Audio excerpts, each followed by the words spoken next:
Today we are looking at an animal that I have seen one time in my life, apart from in pictures anyway. Now this isn't a huge rhino, but it is one that is endangered. And these rhinos, like the Javan rhino, retain quite a bit of hair on them as they get older. I think it's a pretty cool figure, so let's get into the review. Paint job. Again, this figure is pretty cool, but the paint on it is pretty simple. It's sort of a reddish brown color with some black on the top, which highlights the hair, which is also on the animal's back. It has gray on the horns, black on the eyes, and black in the nostrils.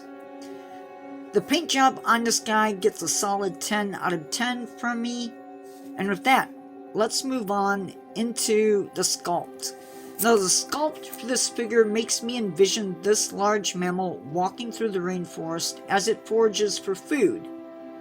If it's not, I'm not really sure what to say, but it is certainly on its way going somewhere.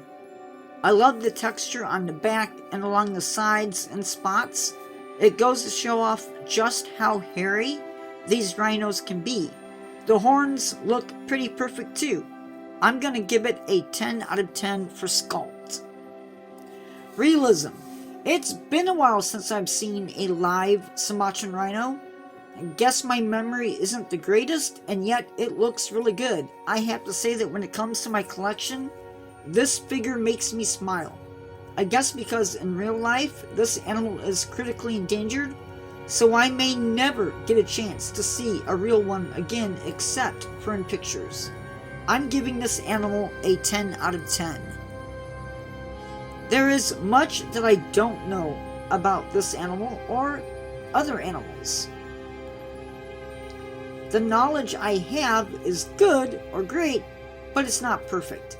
And I fear that in my lifetime, many large mammals and many other animals will go extinct.